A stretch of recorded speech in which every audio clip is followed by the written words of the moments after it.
Hello दोस्तों, GS दंगल में आपका स्वागत है। आज हम लोग हिंदी के 2 चैप्टर पढ़ेंगे, हिंदी वर्णमाला और विराम चिन्ह। ये Uttar Pradesh police and UP GD के लिए बहुत ही इम्पोर्टेंट क्लास है। आप लोग देखिए, लास्ट तक देखिएगा। अगर अच्छा लगे आप लोगों को तो लाइक शेयर ज़रूर करिएगा, चैनल को सब्सक्राइब करिएगा।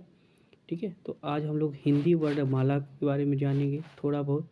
सबसे पहले हम हिंदी वर्ण तालिका के बारे में बात करते हैं। ये 2 प्रकार के होते हैं, एक स्वर होता है, क्या होता है, एक स्वर और एक व्यंजन। क्या होता है, एक व्यंजन होता है। तो 2 होते हैं। स्वरों की संख्या 11 होती है। स्वर 2 प्रकार के होते हैं। कितने होते हैं? स्वर 2 प्रकार के होते हैं। ठीक है, एक ह्रस्व स्वर, दूसरा दीर्घ स्वर। अब व्यंजनों की संख्या 5 होती है। स्पर्श व्यंजन होते हैं, अंतःस्थ होते हैं, ऊष्म होते हैं, आगत, संयुक्त। अभी हम इसके बारे में डिटेल में बात करेंगे आप लोगों से। तो स्वरों की संख्या टोटल 11 होती है, व्यंजनों की संख्या 41 होती है, टोटल मिलाकर 52 हो जाते हैं। तो आइए हम लोग सबसे पहले कुछ वह विराम चिन्ह है उसके बारे में जानते हैं। विराम विराम का अर्थ होता है ठहराव या रुकना। जिस तरह हम काम करते समय बीच बीच में रुक जाते हैं फिर आगे बढ़ते हैं, वैसे हिंदी में भी विराम की आवश्यकता होती है। अतः पाठक के मनोविज्ञान को ध्यान में रखे हुए भाषा में विरामों का उपयोग आवश्यक है। श्री कामता प्रसाद गुरुजी ने विराम चिन्हों को अंग्रेजी से लिया हुआ मानते हैं। वे पूर्ण विराम को छोड़कर शेष सभी विराम चिन्हों को अंग्रेजी से संबंध रखते हैं। ठीक है, तो सबसे पहले हम विराम चिन्हों के भेद के बारे में जानते हैं। जो हमारे ये श्री कामता प्रसाद गुरुजी ने विराम चिन्ह 20 बताए हैं। ये हैं कौन कौन से हैं, इसके बारे में सबसे पहले हम लोग जानेंगे। तो सबसे पहले हम लोग देखते हैं कि अल्प विराम, देखिए डैश लगा हुआ है थोड़ा सा, फिर उसके बाद अर्ध विराम, फिर पूर्ण विराम, फिर प्रश्नवाचक सिंबल आप देख रहे हैं, फिर उसके बाद आश्चर्य चिन्ह जो विषयामयदि चिन्ह होता है, इसे हम इंग्लिश में एक्सक्लामेटरी वर्ड बोलते हैं। ठीक है, और निर्देशक चिन्ह होता है डैश, संयोजक, सामसिक चिन्ह बोलते हैं, संयोजक चिन्ह भी बोल देते हैं। कोष्टक तो आप लोग देख ही रहे हैं, कोष्टक जानते हैं, छोटा बड़ा मझला हम लोग पढ़ते थे बचपन में। तो अवतरण चिन्ह देखिए, याद रखिए, उद्धरण चिन्ह भी बोला जाता है, इसका सिंबल ये है। फिर इसके बाद उपविराम, उपविराम अपूर्ण विराम इसे भी कह सकते हैं। श्री गुरु विसर्ग के समकक्ष बताकर मान्यता देने की भी बात करते हैं। ये होता है विवरण चिन्ह। क्या है? विवरण चिन्ह। और आगे देखते हैं 11वां नंबर क्या है, पुनरुक्ति सूचक चिन्ह, ये होता है। फिर उसके बाद लाघव, लाघव चिन्ह ये होता है। फिर लोप चिन्ह, प्लस प्लस करके डैश डैश दे दिया जाता है। फिर पाद चिन्ह होता है, दीर्घ उच्चारण चिन्ह है। फिर उसके बाद पाद बिंदु है। ठीक है, फिर उसके बाद हंस पद है। ठीक, फिर उसके बाद टीका सूचक, क्या है? टीका सूचक 18वां। ठीक, उसके बाद और है, देखते हैं इधर। तु इधर है वर्ड दिया गया है जिसे हम कहते हैं तुल्य सूचक वर्ड है। ठीक है, फिर 20 नंबर समाप्ति सूचक। ठीक, कुछ अनुप्रेक्षा मतलब ये वर्ड है जो एग्जाम की दृष्टि से इम्पोर्टेंट है, उसके बारे में हम आपको दिखाते हैं। विराम का अर्थ ठहराव होता है। श्री कामता प्रसाद गुरुजी के अनुसार विराम चिन्हों की संख्या 20 मानी गई है। ठीक है, ये देखिए अल्प विराम का चिन्ह है, थोड़ा सा डैश देंगे। ठीक है, फिर उसके बाद अर्ध विराम का चिन्ह है। ठीक है, इसे हम इंग्लिश में सेमी कॉलन बोलते हैं। क्या बोलते हैं? Semi colon. फिर हंस पद किस विराम का एक और नाम है? त्रुटि विराम होता है ना, इरर जिसे बोलते हैं। राम कहाँ जा रहा है, दैट इज क्वेश्चन कर रहा है, इसमें हम क्या करेंगे? क्वेश्चन मार्क लगाएंगे। तो ये पूर्ण विराम का प्रयोग किया जाता है, वाक्य के अंत में किया जाता है। ठीक, उसके बाद उप विराम ये होता है, इसे बोलते हैं हम कॉलन बोलते हैं। ठीक है, इंग्लिश किस किस विराम चिन्ह का प्रयोग सर्वाधिक होता है? तो हम लोग सबसे ज़्यादा अल्प विराम, जिसे हम बोले डैश, ठीक है, विराम का। उद्धरण का चिन्ह का प्रयोग मैंने आपको बताया, जब हम किसी जो कथन को, जैसे होता है स्टेटमेंट जब कोई देता है उसी का स्टेटमेंट सेम ले जाकर हम उसको रख देते हैं कहीं पे, तो उसे हम क्या बोलते हैं, उद्धरण चिन्ह बोलते हैं। ठीक है। उसके बाद संक्षिप्त रूप दिखाने के लिए लाघव वर्ड बनाया, मैंने आपको बताया वहाँ पे लाघव वर्ड है। ठीक। संक्षिप्त रूप दिखाने के लिए लाघव। निर्देशक चिन्ह का प्रयोग किया जाता है किसी को इंडिकेशन करने के लिए, संकेत के लिए। रात्रि निशा में रिक्त स्थान पर उचित चिन्ह का प्रयोग, देखिए क्या किया जाता है, इक्वल टू लोप निर्देश का चिन्ह ये हुआ। ठीक है। अब हम लोग वर्णमाला की प्रैक्टिस करेंगे। ठीक है। ध्यान से क्वेश्चन देखिएगा, पॉज करिएगा, फिर उसके बाद आप एक एक क्वेश्चन पढ़ के उत्तर दीजिए। ठीक है। आइए हम लोग शुरुआत करते हैं वर्णमाला। तो सबसे पहला क्वेश्चन है हमारा कौन सा, हिंदी वर्णमाला में उष्म व्यंजन कौन से है। अभी मैंने बताया आपको 5 प्रकार व्यंजन बताया था, स्पर्श व्यंजन, अंतःस्थ व्यंजन, उष्म व्यंजन, आगत व्यंजन, संयुक्त व्यंजन। ठीक है। तो इसमें पूछ रहा है कि कौन सा उष्म व्यंजन कौन कौन से होते हैं। तो उष्म व्यंजन कौन कौन से होते हैं, स, स और ह। ठीक है। तो इसमें हम लोग ऑप्शन कौन सा सही करेंगे, ए ऑप्शन सही है। फिर उसके बाद हिंदी के जिन वर्णों का उच्चारण करते समय केवल श्वास का प्रयोग किया जाए उन वर्णों को कहते हैं, क्या कहते हैं, उसे बोलते हैं अघोष बोलते हैं। क्या बोलते हैं, अघोष। य, र, ल, व व्यंजन को कहते हैं, क्या कहते हैं, अंतःस्थ व्यंजन कहते हैं। ठीक है। आगत व्यंजन क्या होता है, आगत व्यंजन होता है ज। ठीक है। ज के नीचे क्या लग जाता है, ये व्यंजन लग जाता है, फिर उसके बाद एक फा होता है। ठीक है। फा के नीचे ये बिंदी लगाते हैं, ये आगत वर्ण में आ जाते हैं। ठीक है। आगे अगला क्वेश्चन आइए हम लोग देखते हैं, क्वेश्चन नंबर 4 है। ठीक है। क्वेश्चन नंबर 4 पोस्ट कर लेते हैं थोड़ा जूम। क्वेश्चन नंबर 4 में क्या है, निम्नलिखित में से ओष्ठ ध्वनि, ओष्ठ ध्वनि है, ओष्ठ ध्वनि कौन कौन सी होती है। सबसे पहले हम लोग क्या करते हैं, कंठ, ताल, मूर्ध, ओष्ठ। ठीक है। तो ओष्ठ वर्ड में क्या होता है, कौन सा वर्ग आता है, पा वर्ग आता है। कौन सा आता है, पा वर्ग आता है। ठीक है। तो पा वर्ग में कौन कौन सा होता है, प, फ, ब, भ। ठीक है। ये हमारा कौन सा ओष्ठ ध्वनि के अंदर आता है। क्वेश्चन नंबर 5, वावेल को हिंदी में कहते हैं, इसे बहुत सरल क्वेश्चन, स्वर कहते हैं। जिन वर्णों के अंत में आ आता है उन्हें क्या कहते हैं। ठीक है। उसे क्या बोलते हैं, अकारांत। और जिन शब्दों के अंत में ई आता है उसे इकारांत कहते हैं। ठीक है। तो ये कौन सा हो गया, इकारांत। फिर क्वेश्चन नंबर 7 देखते हैं, कौन सा स्वर नहीं है, यह भी बहुत सिंपल है। तो स्वर कौन सा नहीं है, ब स्वर नहीं है। क्वेश्चन नंबर 7 का डी। अब देखते हैं हम क्वेश्चन नंबर 8। क्वेश्चन नंबर 8 में निम्नलिखित में से कौन सा वर्ड घोष है, घोष द है। ठीक है। आगे भाषा की सबसे छोटी इकाई किसे कहते हैं। तो भाषा की जो सबसे छोटी इकाई को क्या बोलते हैं, वर्ड। क्या बोला जाता है, वर्ड।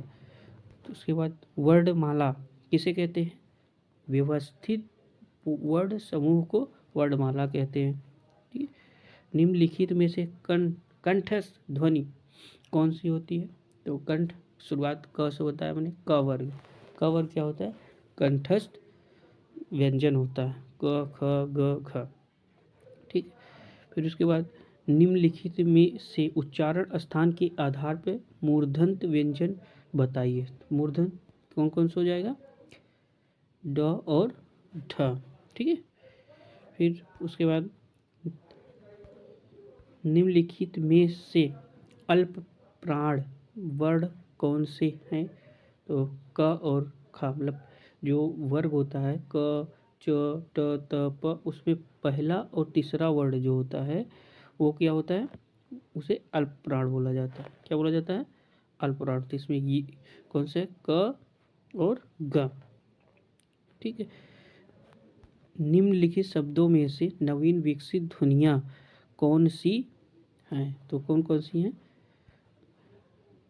ख और ग, इसमें भी डैश लगा। ठीक है। क्वेश्चन नंबर 15 पे आते हैं हम लोग। निम्नलिखित निम्नलिखित में से कौन सा घोष वर्ण है? तो माँ इसमें घोष वर्ण है।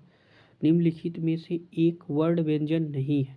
कौन सा वर्ण व्यंजन नहीं है? तो कौन सा नहीं है? ऊ। क्या हो जाएगा? ये स्वर होगा। ठीक है। निम्नलिखित में से कौन सी ध्वनि ओष्ठ नहीं है? कौन सा नहीं है? मैंने अभी बताया, प वर्ग जो होता है क्या होता है आपका? जो प वर्ग होता है वो हमारा क्या होता है? ओष्ठ वर्ग होता है। ठीक ठीक है। तो इसमें कौन सा नहीं है? ता। ठीक। हिंदी भाषा में मूलतः वर्णों की संख्या कितनी मानी गई है? तो अभी हम आपको बताया कितना, 52 मानी गई है। ठीक। निम्नलिखित में से नासिक व्यंजन कौन सा, जो नासिक होता है, इया, कौन सा होता है? इया को नासिक व्यंजन माना जाता है। ए आई वर्ड क्या कहलाते हैं? कंठ तालव्य कहलाते हैं। क्या कहलाते हैं? कंठ तालव्य कहलाते हैं।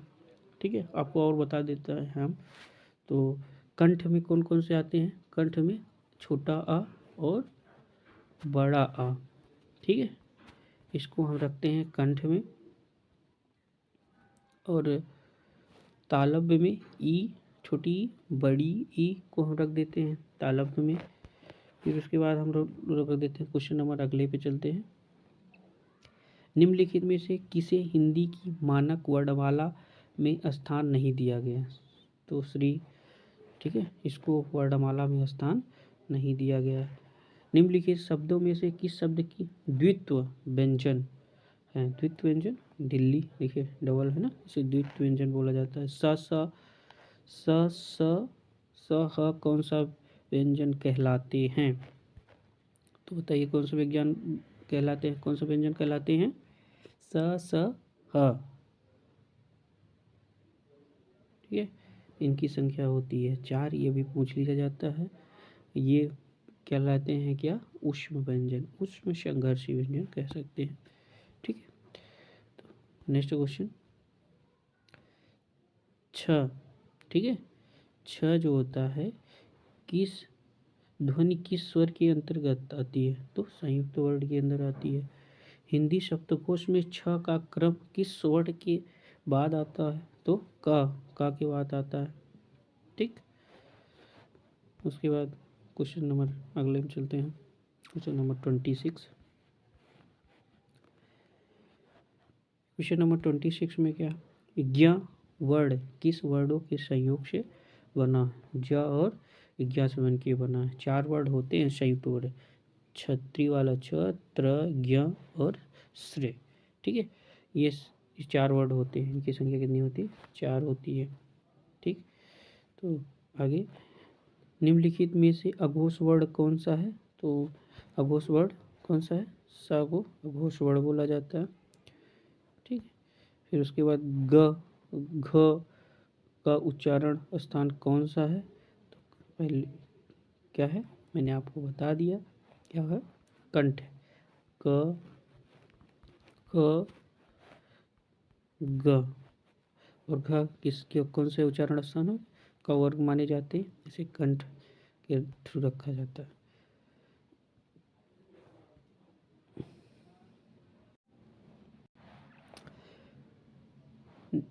क्वेश्चन नंबर 29 पर देखते हैं, निम्नलिखित में से संयुक्त व्यंजन कौन सा है?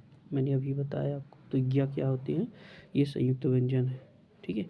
इनकी संख्या कितनी है? 4 है। क बताया आपको, त्र बताया, छ बताया और श्र बताया। ठीक है। 4 वर्ण होते हैं।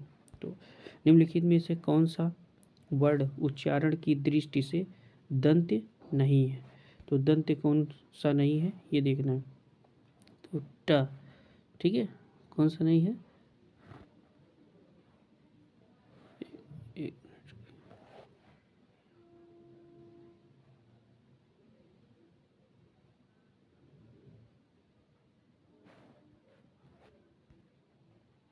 क्वेश्चन नंबर 31, कौन सा अमानक वर्ण है? तो ये होता है भक्त, लिखते हो जिस वर्ड अमानक हिंदी में माना गया है इसको। 32 नंबर क्वेश्चन देख, छ किस वर्ण के योग से बनता है? क और स के योग से बनता है। हिंदी हिंदी वर्णमाला के स्वरों की संख्या कितनी है? बहुत ही इजी क्वेश्चन है। कितनी है कि हिंदी वर्णमाला में? तो 11 होती है। और व्यंजन की संख्या कितनी होती है? उसे मूल व्यंजन 33 होते हैं। कितने होते हैं? 33 होते हैं। ठीक है। और व्यंजनों की संख्या कितनी होती है? 41 होती है। ठीक, ये होता है। निम्नलिखित में से कौन सा स्वर नहीं है? Simple question. ठीक है, ज क्वेश्चन नंबर डी है। ठीक, निम्नलिखित में से कौन सा ट वर्ग का नहीं है? ट वर्ग का नहीं है, कौन सा नहीं है? ये वाला नहीं। ठीक है, ये क वर्ग का। ठीक, हिंदी वर्ड वाला व्यंजनों की संख्या कितनी होती है? 33। कितना होता है? 33 होती है। ठीक, आगे क्वेश्चन नंबर चलते हैं 37। क्वेश्चन नंबर कौन चलते हैं? 37। ठीक है, 37 में क्या पश्च स्वर हैं? कौन सा है? ये पश्च स्वर। पश्च स्वर में कौन कौन से थे? बड़ा, छोटा ऊ, बड़ा ऊ, ओ, औ, ये सब वर्ड आते हैं। फिर उसमें अग्र स्वर में कौन? ई और ई आते हैं। ए आता है, मध्य स्वर आ आता है। खड़ी पाई वाले व्यंजनों का संयुक्त रूप कैसे बनाया जाता है? तो खड़ी चौपाई को हटाकर, खड़ी चौपाई को हटाकर विसर्ग से बना शब्द कौन सा है? तो ये विसर्ग चिन्ह होता है, ये सिंबल भी होता है विसर्ग का। ठीक है, ध्यान दीजिएगा। उसके बाद इनमें से कौन सा वर्ड स्वर है? तो कौन सा स्वर है?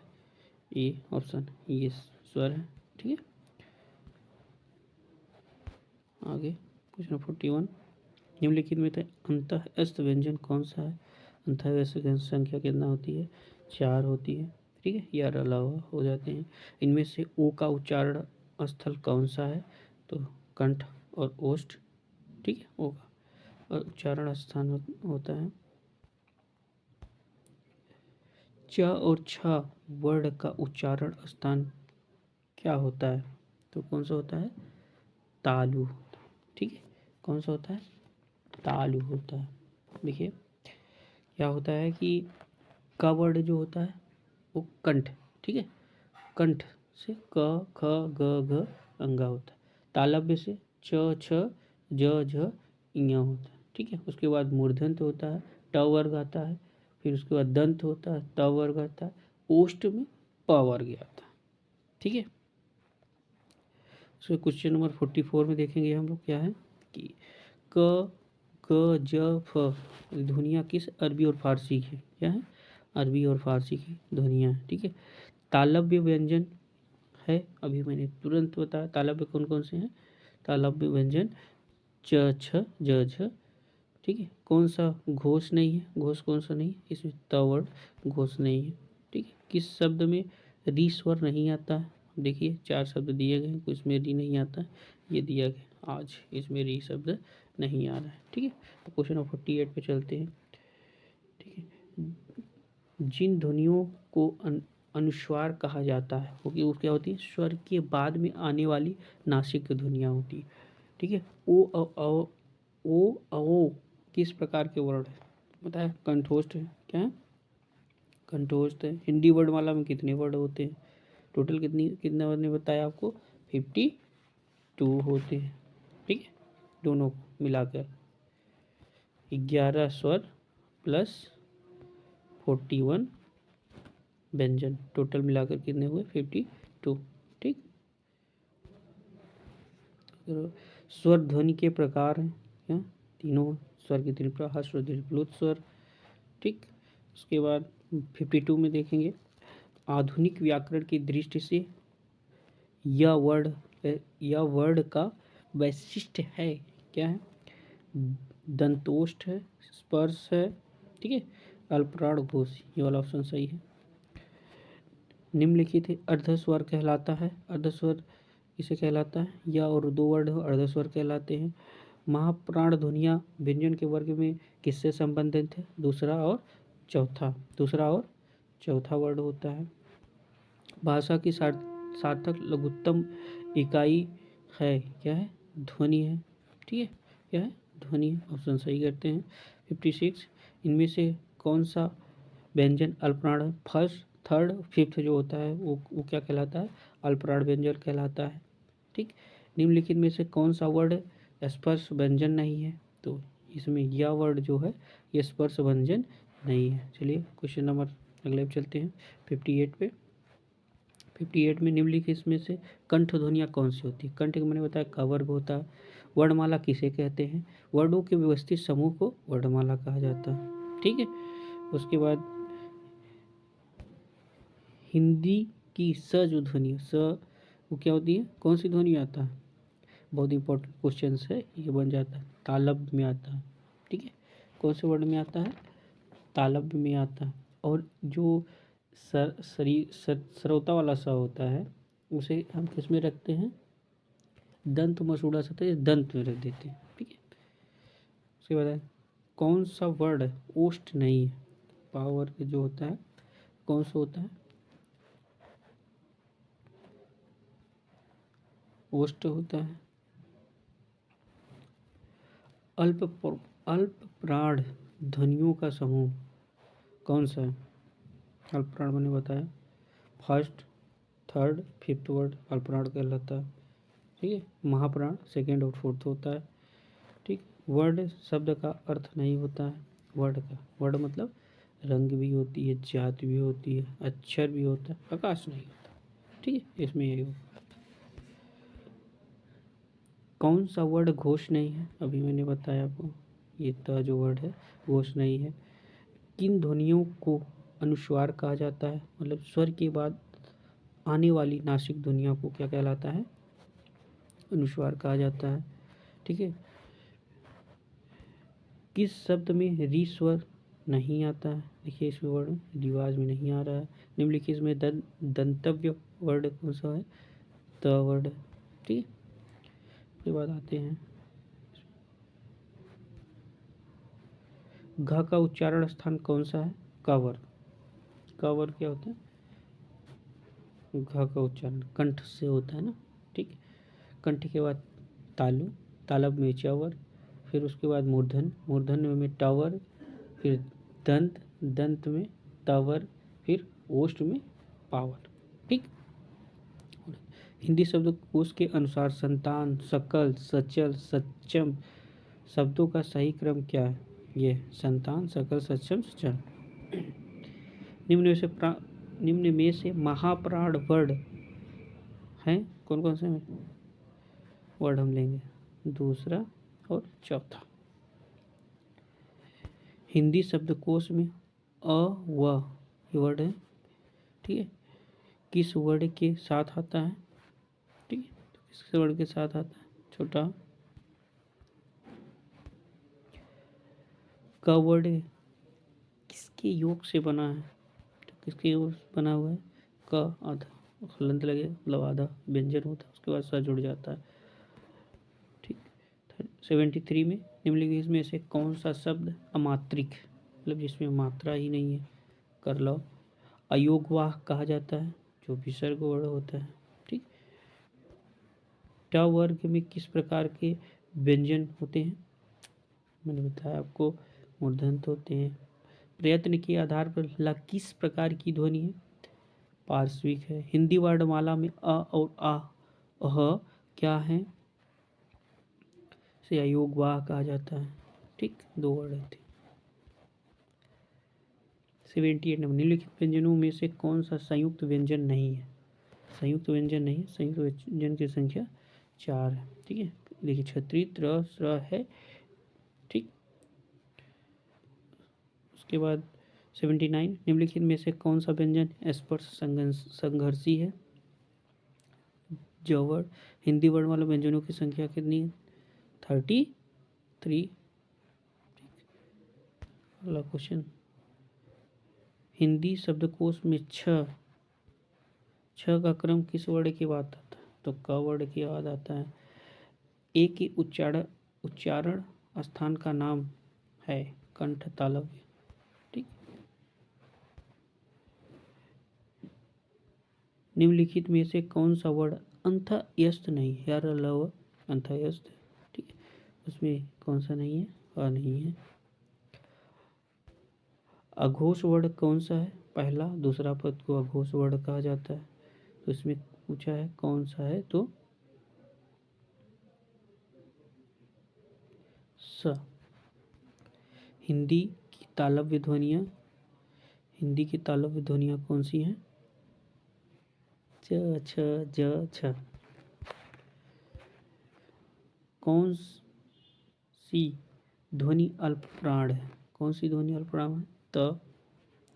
हिंदी के स्पर्श घोष महाप्राण दंत्य व्यंजन ध्वनि है थ। 88 क्वेश्चन नंबर। हिंदी के स्पर्श घोष महाप्राण ओष्ठ व्यंजन ध्वनि है, तो ये वर्ड है। ठीक है, इसका ऑप्शन ए सही है। ठीक है, क्वेश्चन नंबर अगला चलते हैं। 89 नंबर क्वेश्चन। 89 में क्या है? निम्नलिखित में से कौन सा स्वर समृद्ध है? समृद्ध स्वर कौन सा है? ई है। ठीक है, उसके बाद है निम्नलिखित में से मूर्धन्य ध्वनियाँ हैं, कौन सी है? ट, ठ, ड, ढ। हिंदी की ब ध्वनि, ब मतलब कौन सी ध्वनि में आता है बताइए? ब मतलब ओष्ठ। निम्नलिखित में से दंत ध्वनि है, दंत ध्वनि त, थ, द, ध। निम्नलिखित में से कौन सा स्वर समृद्ध है? ये और वो होता है, समृद्ध स्वर में आते हैं, तो इसमें ये है। निम्नलिखित में से ध्वनियाँ कौन सी दंतोष्ठ है? ठीक है, ये हुआ। फिर उसके बाद निम्नलिखित में वर्णों में से कौन सा मूर्धन ध्वनियों का है? तो ट है। स ध्वनि का उच्चारण स्थान तालव्य। ठीक है, फिर से निम्नलिखित में से कौन सा पार्श्विक है? पार्श्विक व्यंजन कौन सा है? पार्श्विक व्यंजन ला, ये केवल एक ही वर्ड है। ठीक है, ला।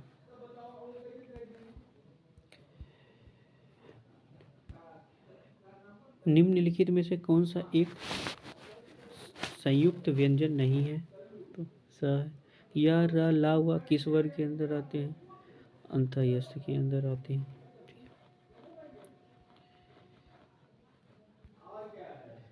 निम्नलिखित में से अर्धस्वर कौन से हैं? या और वह। ठीक है, ये वर्ड होते हैं। निम्नलिखित में से कौन सा संयुक्त व्यंजन नहीं है? तो आप इसको पोस्ट करके लगाते रहिए, बहुत ही इंपॉर्टेंट क्वेश्चंस हैं। ठीक है, यूपीपी में यहीं से क्वेश्चन बनने वाले हैं, 110% यहीं से क्वेश्चन बनने वाले हैं। 3 से 4 क्वेश्चन तो जरूर वर्णमाला से आते हैं। ठीक है, तो यू कैन रीड केयरफुली। इनमें से कौन सा संयुक्त व्यंजन नहीं है? तो संयुक्त व्यंजन फ नहीं है। ठीक है, उसके बाद 102 नंबर में देखते हैं निम्नलिखित में से कौन सा व्यंजन पार्श्विक है? तो ला क्या है? पार्श्विक व्यंजन है। भाषा विज्ञान की दृष्टि उ किस प्रकार का स्वर है? समृद्ध स्वर है। ठीक है,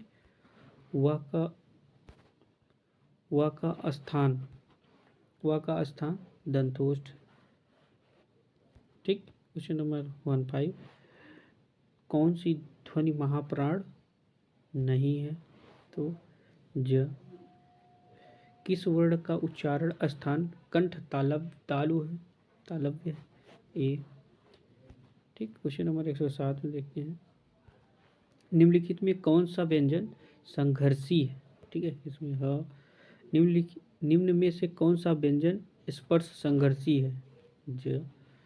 ठीक है, उसके बाद 109 नंबर क्वेश्चन चलते हैं। ठीक, तो विसर्ग से बना शब्द कौन सा? देखिए ऑप्शन ए में दिया था निष्प्रभ, द्वित्व, थोड़ा सा। तो इसमें ये हमारा जो होता है किसका मार्क होता है? विसर्ग। तो विसर्ग का शब्द ऑप्शन बी इज राइट। ठीक है, तो 109 क्वेश्चन थे ये यूपीपी के लिए।